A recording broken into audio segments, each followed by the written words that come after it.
Hi, what's going on? It's your boy Nada 2K in the world. Back on another NBA 2K25 Myteam video. Remember to like, comment, and subscribe. So I'm gonna do a little bit different content today. All right. So I'm gonna go over my favorite pink diamond cards that were released in Myteam this year, and this is in no particular order. Just some of my favorite cards that 2K dropped, and the timing of the cards, and then also just how well these cards played. All right. So the first card was Khalil Ware. Man, this card was really good in the Apex set. All right. I'm surprised he didn't get a dark matter card. I think it was 7 foot tall. The one I bought had a few extra legend badges, so I got him for like 20,000 MT, which was a great price because it was hard to find really good budget big man, and he definitely filled that spot. All right. Next would be Dwight Howard. All right, from the All-Star Festival set. Man, his player build was really good. He's one of my favorite triple threat part cards in the game.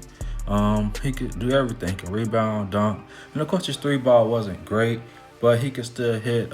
He could still hit a three every once in a while. But he was one of my favorite pink diamond cards in the game.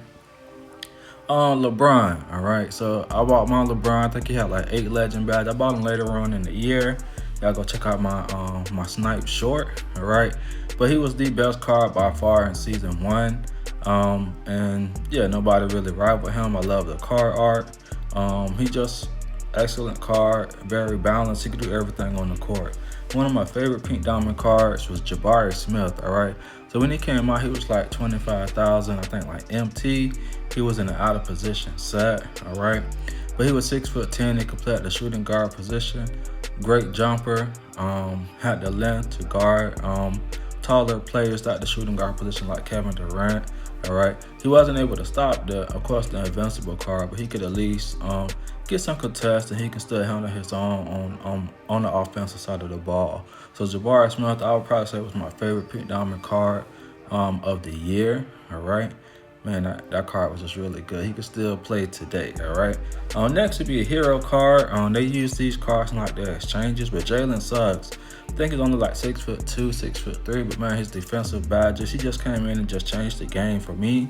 When I did play showdown games, I usually would bring him off the bench, but man, he just had a really nice jumper, really good animations, and like I said, he was able to get stops that maybe other cards at that time couldn't.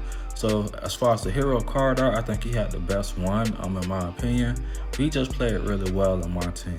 So next we'll go to Donovan Clingan. All right, he was in the festival set as well, the Glitch Festival set.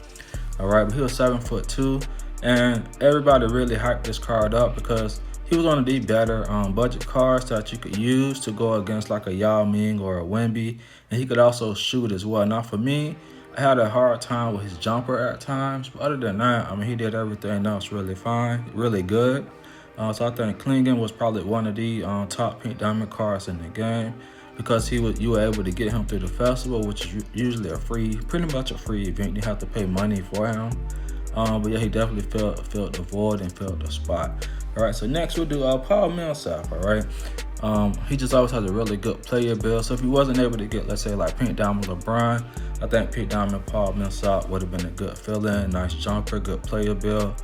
And he was one of my favorite triple threat part cards to use as well. He surprised a lot of people because he had a nice jumper, nice dunk package, and he can also play defense as well. All right. So then next we got the boy Cam Reddish. All right, he was from I believe the Draft Busters Festival. All right, excellent card. He started on my team and showdown for quite a while, and he just really good player build, animations. One of the better 3&D cards in the game. All right. Next is on DeAndre Hunter. All right.